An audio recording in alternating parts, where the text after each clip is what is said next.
बहुत स्वागत व्यूअर्स आपका। आप देख रहे हैं आपका प्रोग्राम कहानी कुर्सी की। मैं हूं सौरभ, आपके साथ एक खबर इस वक्त दिल्ली से आ रही है, मैं वो आपको देता हूं। दिल्ली में सदर बाजार के अंदर शाही ईदगाह है, शाही ईदगाह पार्क है, वहां पर बड़ी तादाद में नमाज अदा की जाती है। वक्फ इसको अपनी प्रॉपर्टी बताता है और यहां पर मामला हुआ था कि डीडीए और यहां पर वीरांगना लक्ष्मीबाई, रानी लक्ष्मीबाई की एक मूर्ति लगाना चाहता था। पहले जब वहां पर वो खुदाई करने के लिए इस मामले पर गए थे तो वहां पर लोगों ने आकर आपत्ति की थी। मामला उसके बाद अदालत में पहुंचा था।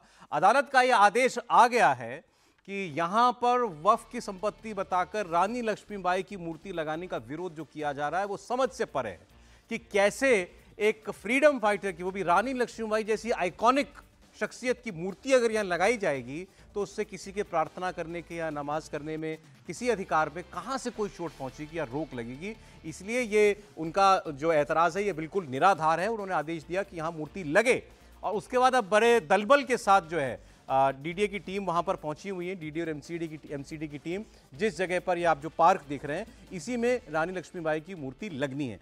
आप सोच के ही आपको लग रहा होगा कि कितना विचित्र मामला है। रानी लक्ष्मीबाई की मूर्ति लगनी है। ग्राउंड जो है, जो पार्क है इसके आसपास के, वो डीडीए और एमसीडी की संपत्ति है। इनफैक्ट जो शाही ईदगाह है उसके बाहर जो सब कुछ है वो तो पब्लिक प्रॉपर्टी है, सरकार की संपत्ति है। उसके अंदर भी जो कुछ पार्क हैं वो भी एमसीडी की प्रॉपर्टी है।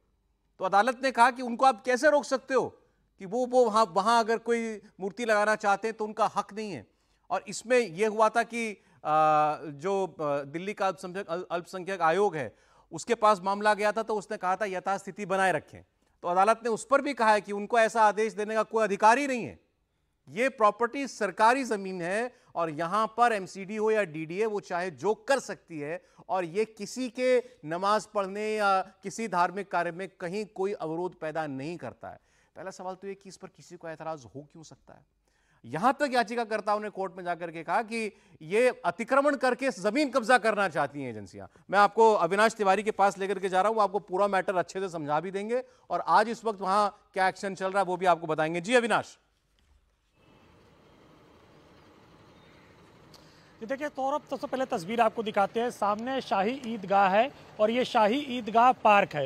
ये पूरी जो ज़मीन है शाही ईदगाह पार्क है और यहीं पर अगर बात करें तो एक किनारे रानी लक्ष्मीबाई की प्रतिमा को लगाना था। वो तस्वीरें आपको दिखाते हैं। देखिए वो जो एमसीडी ने अभी डीडीए और एमसीडी ने मिलकर वो जो जगह कवर कर दी है, यहीं पर रानी लक्ष्मीबाई की प्रतिमा लगनी थी। चूँकि दिल्ली पुलिस वहाँ पर आगे जाने नहीं दे रही जिससे कि माहौल ना खराब हो, इस वजह से किसी को भी अलाउ नहीं कर रही। इस वजह से थोड़ा पीछे हम भी हैं और उस जगह को पूरी तरीके से बैरिकेड किया जा रहा है। वहां पे अगर बात करें जेसीबी मंगाई गई है। पूरे इलाके को अब समतल करके एमसीडी और डीडीए अपने कब्जे में ले रहा है। चूंकि अगर बात करें तो शाही ईदगाह प्रबंधन समिति ये कह रहा था कि इस पार्क के साथ साथ वो जो जमीन है जहां पे प्रतिमा लगनी है वो भी उसी की जमीन है और उसकी जमीन पे प्रतिमा नहीं लग सकती। इसके बाद 29 अगस्त को ये पूरा मामला हुआ था, जिसके बाद फिर ये दिल्ली हाईकोर्ट में मामला गया था। ये जो पूरा पार्क है, ये जो पूरी खाली जमीन आप देख रहे हैं, ये शाही ईदगाह कहता है कि हमारा है और इसी बात को लेकर के वो दिल्ली हाईकोर्ट पहुंचा होता। अभी यहां पे अगर बात करें तो भारी संख्या में दिल्ली पुलिस और आरएएफ के जवान तैनात किए गए हैं।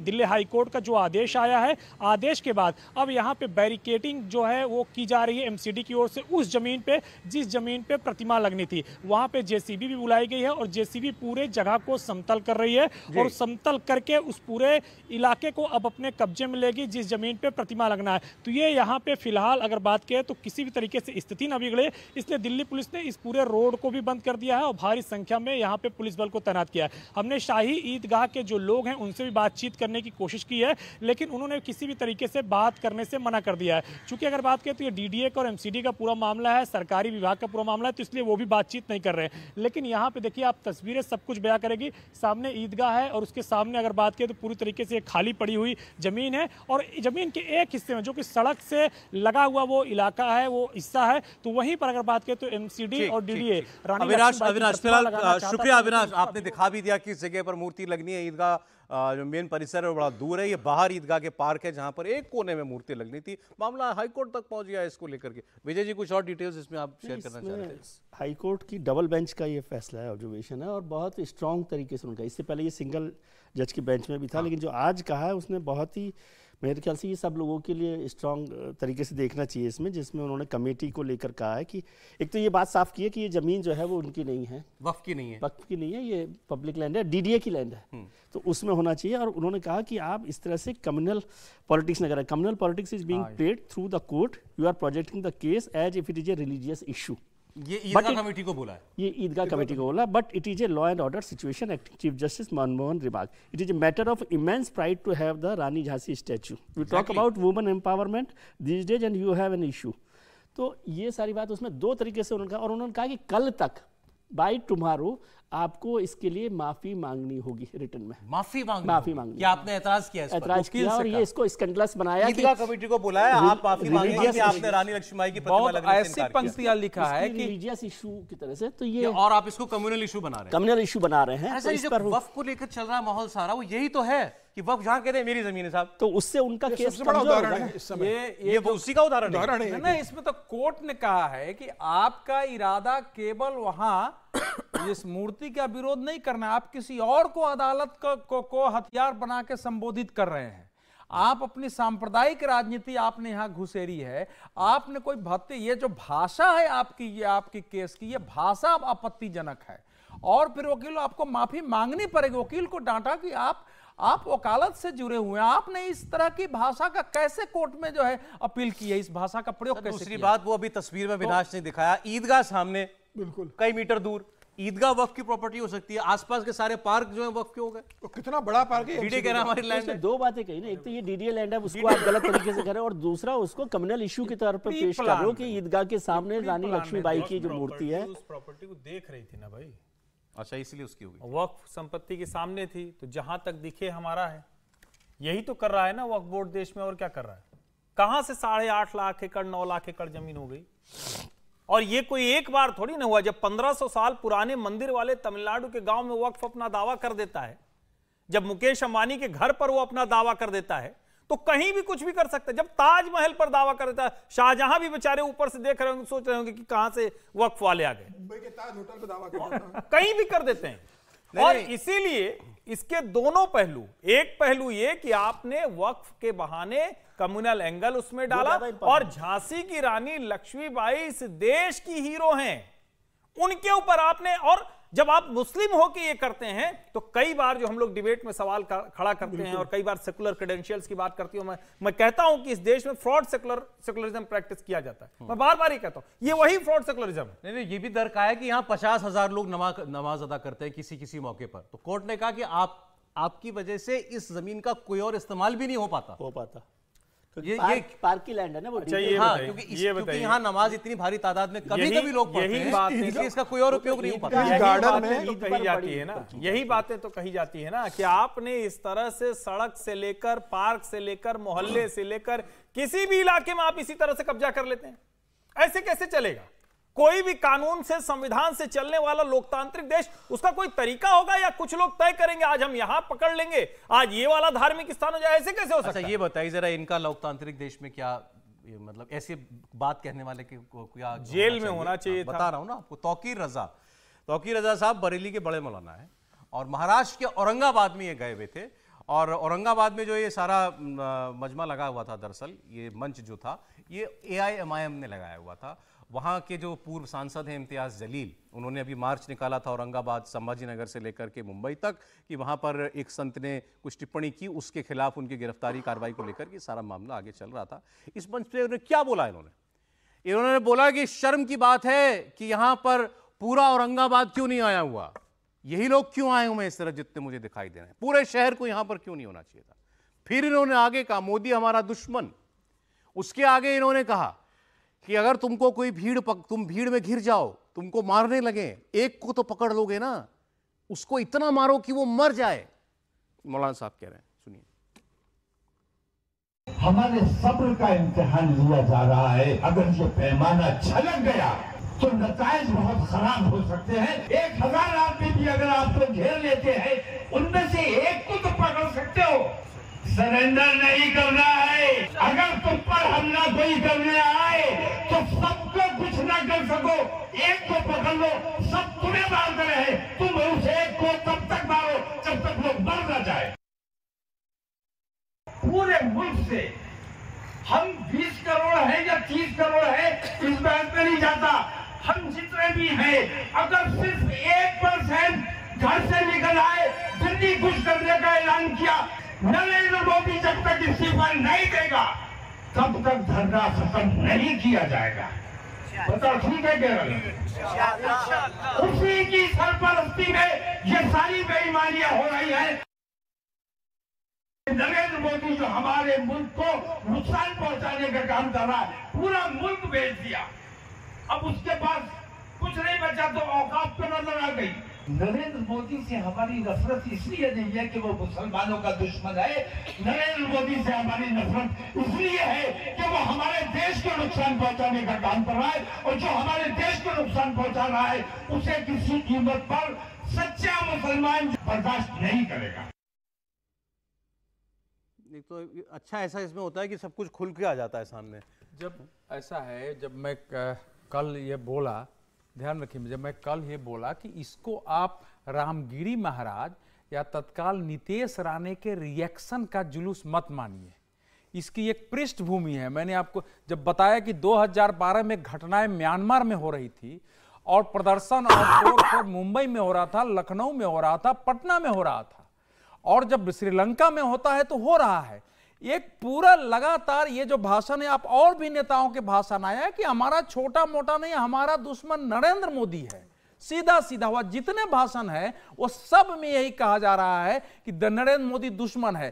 तो एक पूरा योजना पूर्वक मुसलमानों के अंदर जो ये 5-10% कट्टरपंथी सांप्रदायिक हैं, वो पूरे ये भाव फैला चुके हैं। यहां जो दावा किया है कि कहीं दावा करो हटो नहीं, वक्फ बोर्ड का चेयरमैन बीजेपी का अपॉइंटी है और वो वहां जाकर के लिख रहा है, अल्पसंख्यक आयोग का चेयरमैन बीजेपी का अपॉइंटी है और वो वहां जो एफिडेविट दे रहा है, वो जो आदेश दे रहा है, उसको ध्यान से देखिए आप। तो ये एक बड़ी लड़ाई शुरू हो गई है। ये देश को जानबूझ करके कि नरेंद्र मोदी रहेगा तुम्हारा नमाज खत्म हो जाएगा, एक एक की मस्जिदें खत्म हो जाएगी। अच्छा, कोई नहीं बता रहा है, मैं एक फैक्ट भी दे रहा हूं। सुप्रीम कोर्ट ने अयोध्या फैसला के पहले 3 फैसले दिए और बताया कि मस्जिद इस्लाम का अभिन्न अंग नहीं है। लास्ट फैसला 2017 में दिया था और पूरा कोर्ट किया था कि जो लोग ये बता रहे हैं वो गलत बता रहे हैं। आज मस्जिद का इशू हमारे देश में बनाया जा रहा है, दुनिया में कहीं भी इस ढंग से मस्जिद नहीं बनता है। तो ये जो भाषण है ये सुनाई दे रहा है, इसलिए गुस्सा आ रहा है। ये पूरी तैयारी अंदर से है। जो शोभा यात्राओं पर हमले हो रहे हैं, जो बाकी चीजें हो रही है, जो वक्फ की लड़ाई हो रही है, 40-50 लाख जो वक्फ बोर्ड वाले संशोधन विधेयक में भेजा गया है और जो कुछ भाषण हो रहा है, सब उसकी व्यापक मौलाना साहब तैयारी ये है। तो बता दें, दुनिया के कौन से और देश में वक्फ बोर्ड है? नहीं, मौलाना को उससे मतलब नहीं है। मौलाना का मतलब यह है कि यह देश हम जैसे चाहते थे वैसे देश को चलेगा, अगर नहीं चलेगा तो फिर हम देश को अपनी उंगली पर उठा लेंगे। इसलिए 1% खड़े हो जाओ, पकड़ के मारो। यही तो ISIS कहता था कि अकेले पड़ जाओ तो थूक दो, कुछ नहीं होता है, तो पत्थर चला दो, चाकू चला दो, लेकिन करो।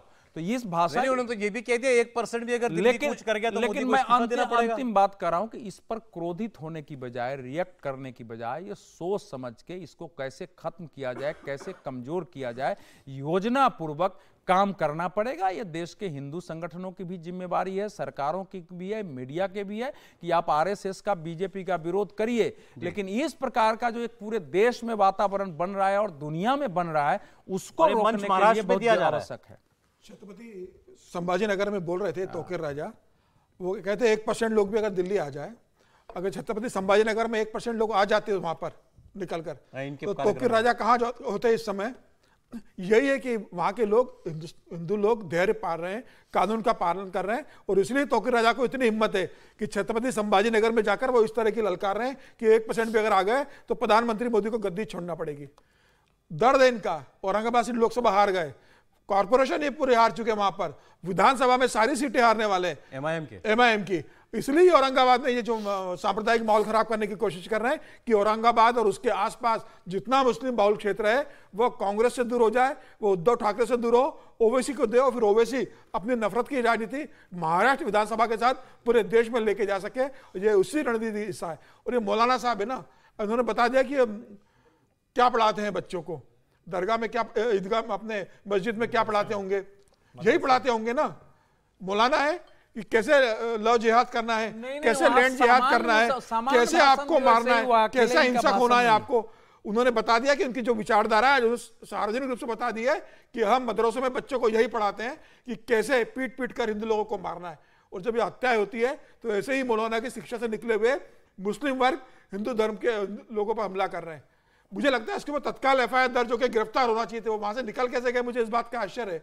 नहीं, आप कह रहे हैं कि कैसे निकल गए, जो ये कह रहे हैं कि एक को पकड़ लेना और उसको जो भी, तो आप लगता है कि इमरान प्रतापगढ़ी जो राज्यसभा सदस्य हैं उनको आप सुनते ही नहीं। बोला था वैसे, उन्होंने यही शेर में कहा था महाराष्ट्र में कि मरना भी तो 10-20 को मार कर मरना। सवाल यह है कि हमारे देश का कानून और हमारे देश के राजनीतिक दल वो क्या चाहते हैं, ये गंभीर मसला है। तौकीर रजा से लेकर इमरान प्रतापगढ़ी तक वही कर रहे हैं, इसी तरह से उकसाते हैं, इसी तरह के हिंसक बयान देते हैं। उसके बाद कोई कुछ कह देगा तो उसके बाद कहेंगे ना ना हम तो सेकुलर हैं। और कमाल की बात, ऐसा कहने वाले लोग सबसे पहले कहते हैं कि हम सबसे बड़े सेकुलर हैं, हम तिरंगा लेकर निकलेंगे, हम देश बचाने निकलेंगे, देश में आग लगाते रहेंगे, केरोसिन छिड़कते रहेंगे, माचिस का प्रबंध करते रहेंगे और कहेंगे हम तिरंगा लेकर देश भर को जोड़ने निकले हैं। ये ज्यादा दुर्भाग्य। नहीं, ये तो कहा भी कि मोदी हमारा दुश्मन इसीलिए नहीं है कि वो मुसलमानों देश का दुश्मन। मैं ये कह रहा हूं ना कि इसलिए देश का दुश्मन। तो वो कवर एक है ना उसमें, ताकि आप जब बहस करें तो वो कहें कि भाई देश के दुश्मन के खिलाफ बोलने की। लेकिन उसमें जो बात उन्होंने कही है, जो सबसे ज्यादा गंभीर बात है कि वो कह रहे हैं एक को भी पकड़ लेंगे और एक को भी तब तक मारते रहिए। वो तो एक क्रिमिनल एक्ट जैसी बात है ना, इंस्टिगेट करने वाली बात है ना। तो यहाँ पर जो डिस्ट्रिक्ट एडमिनिस्ट्रेशन है उसको इस पर देखना चाहिए। बाकी सब बात है, लेकिन वो सब चीज़ों को ध्यान में रखे हुए कि किस तरह से किया जाए, क्योंकि आप उनको करते हैं भाई, उनको तो जोश आ ही जाता है जब वहाँ पर इतने लोग बैठे हुए हैं और वो चाहते हैं कि ऐसी बात को सुनाया जाए। लेकिन क्या सरकार वहाँ पर ऐसा कुछ कर रही है? क्या कोई एक्शन लिया गया है? कोई FIR दर्ज की गई है? कुछ हो रहा है? सही बात है। और वो तो कवर से बात करते हैं ना उन्होंने, इसलिए उस बात को, क्योंकि ऐसे लीडर्स जो है बहुत समझते हैं बातों को, तो बहुत कवर करके बात करते हैं। उन्होंने कहा कि मोदी बड़े बड़े वैसे भी बरेलवी जो है वो बड़ा एक बड़ा सेक्ट है ना, तो इसलिए नहीं है। बरेलवी दो ही तो, हाँ, तो इसलिए वो बड़ा है। लेकिन वो इस तरह से कवर देते हैं कि उन्होंने कहा कि आप मुसलमानों की बात करेंगे कि मुसलमानों का देश का, मुसलमानों के दुश्मन है नरेंद्र मोदी, ये बात नहीं है, वो देश के दुश्मन है। ये नॉर्मलाइज नहीं होनी चाहिए बात है कि अगर किसी ने कहा है तो फिर, हाँ वही मैं कह रहा हूँ कि उस पर कुछ एक्शन हो ना।